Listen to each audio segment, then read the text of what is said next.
নমস্কার বন্ধুরা, উমা ফুড কিচেনের আরো একটি নতুন পর্বে আপনাদের সবাইকে স্বাগত। আজ আমি আপনাদের তৈরি করে দেখাবো সুজি দিয়ে ভাজা পুলির পিঠে এবং রস পুলি পিঠে। দুটোই একসঙ্গে আপনাদের তৈরি করে দেখাবো। বন্ধুরা, এই ভাজা পুলি পিঠের বাইরেটা ভীষণই মুচমুচে এবং ভিতরটা ভীষণ নরম তুলতুলে, আর ভেতরে যথেষ্ট পরিমাণে পুর ভরা থাকে। এই পিঠেটি খেতে অসাধারণ লাগে, আর যতদিন শীত থাকবে বাঙালিদের ঘরে ঘরে প্রতিদিন নিত্য নতুন পিঠে হতেই থাকবে।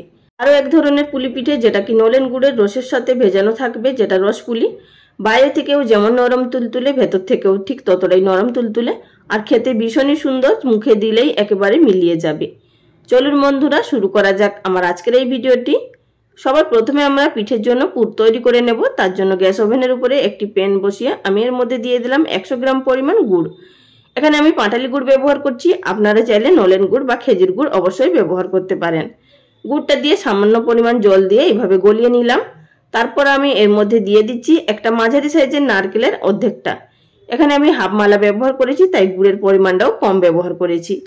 এবার গ্যাসের ফ্লেম লো টু মিডিয়ামে থাকা অবস্থায় এটিকে অনবরত নাড়াচাড়া করে আমাদের এটিকে পাক দিয়ে নিতে হবে যতক্ষণ না শুকিয়ে আসছে। বন্ধুরা, এখানে নারকেলের পুরটা গ্যাসের ফ্লেম লোতে থাকা অবস্থায় বা লো টু মিডিয়ামে থাকা অবস্থায় করে নিতে হবে। যদি হাই ফ্লেমে করেন তাহলে কিন্তু গুড়টা পুড়ে যেতে পারে তলার দিক থেকে। তো দেখুন বন্ধুরা, আমাদের এখানে গুড়টা পাক দেওয়া হয়ে গেছে আর নারকেলের পুরটা খুব সুন্দরভাবে তৈরি হয়ে গেছে। এবার এটিকে নামিয়ে ঠান্ডা করার জন্য রেখে দেব। এবার আমরা পিঠের ডো তৈরি করার জন্য আবারও গ্যাস ওভেনের উপরে একটি কড়াই বসিয়ে আমি এর মধ্যে দিয়ে দিচ্ছি 2 বাটি পরিমাণ জল। আপনারা এখানে যে কোনো বাটি বা কাপ অবশ্যই মেজারমেন্ট করে নিতে পারেন। দিয়ে দিলাম স্বাদ মতো নুন। নুনটা অবশ্যই নিজেদের স্বাদ বুঝে দেবেন। আর দিয়ে দিচ্ছি এর মধ্যে 2 টেবিল চামচ পরিমাণ চিনি। চিনির পরিমাণটা আপনারা চাইলে বাড়িয়ে বা কমিয়ে দিতে পারেন। এবার জলটা ফুটে উঠেছে, এই পর্যায়ে আমি এর মধ্যে দিয়ে দিলাম 1 টিস্পুন পরিমাণ সাদা তেল। তেলটা দেওয়ার কারণে এই ডোটা ভীষণই স্মুথ হবে, সেটা আপনারা পরে দেখেই বুঝতে পারবেন। এবার তেল দিয়ে ভালোভাবে মিশিয়ে নেওয়ার পর এখন গ্যাসের ফ্লেম একেবারে লোতে করে দিতে হবে। এই পর্যায়ে আমি এর মধ্যে দিয়ে দিচ্ছি 2টো ছোট এলাচ ফাটিয়ে, এতে করে ফ্লেভারটা খুবই ভালো বেরোবে। দিয়ে ভালোভাবে জলের সাথে নাড়াচাড়া করে মিশিয়ে নেব। এবার দিয়ে দেবো এর মধ্যে 1 বাটি পরিমাণ সুজি। যেই বাটি মাপ করে আমি নিয়েছিলাম 2 বাটি পরিমাণ জল, সেই বাটিটি মাপ করে এখানে 1 বাটি সুজি ব্যবহার করছি। মানে আপনাদের এখানে বুঝে নিতে হবে, সুজি যতটা নেবেন তার ডবল পরিমাণে কিন্তু জলটা এখানে ব্যবহার করতে হবে। এবার গ্যাসের ফ্লেম একেবারে লোতে থাকা অবস্থায় আমাদের এটিকে অনবরত নাড়াচাড়া করে একটি স্মুথ ডো তৈরি করে নিতে হবে। চেষ্টা করবেন যাতে এই ডোর মধ্যে কোনো রকম লাম্পস না থাকে, তাহলে কিন্তু পিঠের ডোটা একবারই ভালো হবে না। এইভাবেই কিন্তু নাড়াচাড়া করে যেতে হবে। আর দেখতেই পাচ্ছেন কিছুক্ষণের মধ্যেই কিন্তু কড়া থেকে ছাড়তে শুরু করে দিয়েছে। আর তেল দেওয়ার কারণে কিন্তু এইভাবে কড়ার মধ্যে আর আটকে যাবে না, খুব সহজেই কিন্তু উঠে আসবে। এই ডোটি তৈরি করতে আমাদের মিনিমাম 4 থেকে 5 মিনিট মতো সময় লাগে, তার থেকে কিন্তু বেশি সময় লাগবে না। এবার গ্যাসের ফ্লেম বন্ধ করে দিয়ে এটিকে ঢাকা দিয়ে 5 মিনিটের জন্য স্ট্যান্ডিং টাইমে রেখে তারপর আমি একটি প্লেটের মধ্যে নিয়ে নিয়েছি। এবার এটিকে আমাদের মেখে নিতে হবে। আপনারা এখানে হাতের মধ্যে চালের গুঁড়ি বা জল বা ঘি কিছু লাগিয়ে নিয়ে আপনারা এটিকে মেখে নিতে পারেন। আপনাদের যেভাবে সুবিধা হবে সেইভাবেই ডোটা মেখে নেবেন। আর বন্ধুরা, এখানে যদি ডোটা বেশি নরম হয়ে যায় সেক্ষেত্রে আপনারা সামান্য পরিমাণ ময়দা বা সামান্য পরিমাণ চালের গুঁড়ি ছড়িয়ে মেখে নিতে পারেন। আর যদি ডোটা বেশি শক্ত হয়ে যায় সেক্ষেত্রে সামান্য পরিমাণ গরম জল দিয়ে মেখে নিতে পারেন। এবার দেখতেই পাচ্ছেন বন্ধুরা, এখানে খুবই সুন্দর একটা ডো তৈরি হয়ে গেছে। আর কতটা নরম হয়েছে সেটা আপনারা দেখেই বুঝতে পাচ্ছেন। এই পর্যায়ে আমাদের পিঠেগুলো গড়ে নিতে হবে। তার জন্য আমি নিয়ে নেব কিছুটা পরিমাণ হাতের মধ্যে ডো। প্রথমে নিয়ে নেওয়ার পর হাতের সাহায্যে একটু বাইন্ড করে নেব এবং তারপর 2 হাতের সাহায্যে গোল শেপ দিয়ে নেব। দেখতেই পাচ্ছেন আমার এখানে গোল একটি শেপ দিয়ে নিয়েছি। এবার আমি হাতের মধ্যে সামান্য পরিমাণ চালের গুঁড়ি লাগিয়ে একটি বাটির শেপ দিয়ে নেব। এভাবেই দেখুন, একটু খেয়াল করে দেখলেই আপনারা বুঝতে পারবেন। 2 হাতের সাহায্যে এইভাবে ঘুরিয়ে ঘুরিয়ে আমি একটি বাটির শেপ দিয়ে দিলাম। আর এই যে কালোটা দেখতে পাচ্ছেন এটি কিন্তু এলাচের দানা। এবার আমি এই বাটির মাঝখানে দিয়ে দিলাম বেশ কিছুটা পরিমাণ পুর।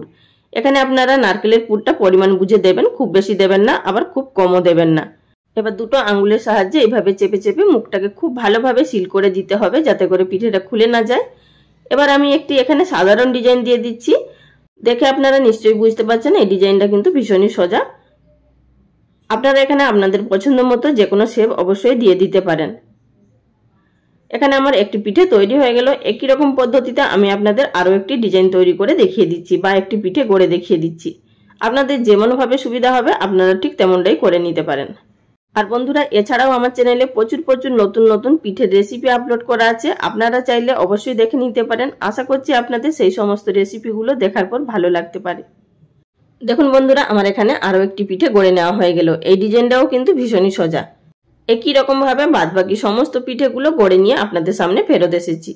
দেখতেই পাচ্ছেন বন্ধুরা, এখানে আমার সমস্ত পিঠেগুলো গড়ে নেওয়া হয়ে গেছে। এবার চলে যাব এগুলোকে ভেজে নেওয়ার পদ্ধতিতে। অপরদিকে গ্যাস ওভেনের উপরে আগে থাকতে একটি কড়াইয়ের মধ্যে পরিমাণ মতো সাদা তেল গরম করতে বসিয়ে দিয়েছিলাম। আর তেলটা গরম হয়েছে কিনা ঠিকঠাকভাবে চেক করার জন্য এখানে আমি সুজির কয়েক দানা ছেড়ে দিলাম ডো থেকে নিয়ে। দেখতেই পাচ্ছেন এখানে উপরে ভেসে উঠেছে, এর মানে তেলটা একেবারে পারফেক্টভাবে গরম হয়েছে। এই পর্যায়ে আমি একটা একটা করে পিঠে দিয়ে নেব।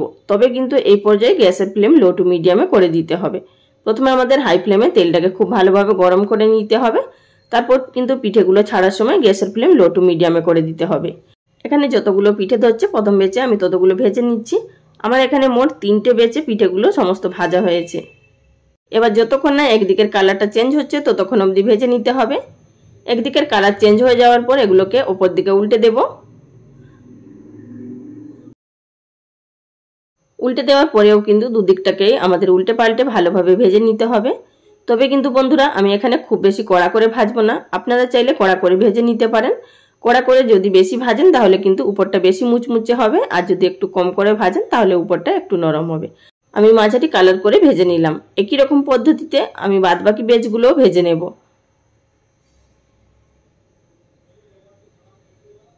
একই রকমভাবে সমস্ত পিঠেগুলো ভেজে নেওয়ার পর আমি এখানে কিছুটা পিঠে তুলে রাখছি ভাজা খাওয়ার জন্য, আর কিছুটা পিঠে রসে দেব। তার জন্য এবার রসটা তৈরি করে নেব। অপরদিকে গ্যাস ওভেনের উপরে একটি সসপ্যানের মধ্যে দিয়ে দিচ্ছি 1.5 কাপ পরিমাণ জল। এবার আমি এর মধ্যে দিয়ে দেব হাফ কাপের একটু বেশি নলেন গুড়। আপনারা এখানে মিষ্টিটা নিজেদের টেস্ট অনুযায়ী ব্যবহার করবেন। আমি এখানে খুব বেশি মিষ্টির পরিমাণটা রাখছি না, তো তাই আমি এখানে গুড়ের পরিমাণটা কম ব্যবহার করলাম। যখন এখানে গুড়ের রসটা খুব ভালো মতো ফুটে যাবে সেই পর্যায়ে আমাদের একটা একটা করে পিঠে এখানে ছেড়ে দিতে হবে। আমি এখানে আমার পরিমাণ অনুযায়ী প্রায় 6 থেকে 7টা পিঠে দিচ্ছি। আপনারা নিজেদের পরিমাণ অনুযায়ী এখানে পিঠেগুলো রসের সাথে ভিজিয়ে নেবেন। রসের সাথে ভিজিয়ে 2 মিনিট মতো ফুটিয়ে নেওয়ার পর এবার গ্যাসের ফ্লেমটা বন্ধ করে দিয়েছি। এই অবস্থায় আমাদের আধা ঘন্টা মতো রেখে দিতে হবে যাতে করে পিঠেগুলোর মধ্যে রসটা ঢুকে যায়। তো বন্ধুরা, এখানে আমাদের 2 ধরনের পিঠে তৈরি হয়ে গেছে। একটি হচ্ছে ভাজা পুলি পিঠে, আর সেটা আমি আপনাদের ভেঙে দেখিয়ে দিচ্ছি যে ভেতর থেকে ঠিক কতটা নরম তুলতুলে এবং বাইরে থেকে ঠিক কতটা মুচমুচে হয়েছে। দেখুন বন্ধুরা, কতটা সুন্দর নরম তুলতুলে এই পিঠেগুলো হয়েছে, আর ভিতরটাও কতটা পুরে ভরা সেটা আপনারা দেখেই বুঝতে পারছেন। তাহলে বন্ধুরা, আর দেরি না করে শীতের আমেজে বানিয়ে ফেলুন এই ভাজা পুলি পিঠে। আর আমি আপনাদের এবার দেখিয়ে দিচ্ছি এই রসপুলি পিঠেটা। বন্ধুরা দেখুন এখানে কত সুন্দর দেখতে লাগছে এই রসপুলি পিঠেটা, ফুলে অনেকটাই কিন্তু বড় হয়ে গেছে। এবার আমি আপনাদের কেটে দেখিয়ে দিচ্ছি ভেতর থেকে ঠিক রসপুলিগুলো কতটা পারফেক্টভাবে তৈরি হয়েছে। দেখুন বন্ধুরা, এখানে রসপুলি পিঠেগুলোও কিন্তু অনায়াসে কেটে যাচ্ছে। আর এই পুলি পিঠেটা কাটা দেখেই নিশ্চয়ই বুঝতে পারছেন যে পিঠেটা কতটা সফট হয়েছে। তাহলে বন্ধুরা, আর দেরি না করে এই শীতের আমেজে বানিয়ে ফেলুন চটজলদি এই 2 ধরনের পিঠে। আজকের ভিডিওটা এখানেই শেষ করলাম। আগামী দিন কোনো এক নতুন রেসিপি নিয়ে আবারও হাজির হয়ে যাব।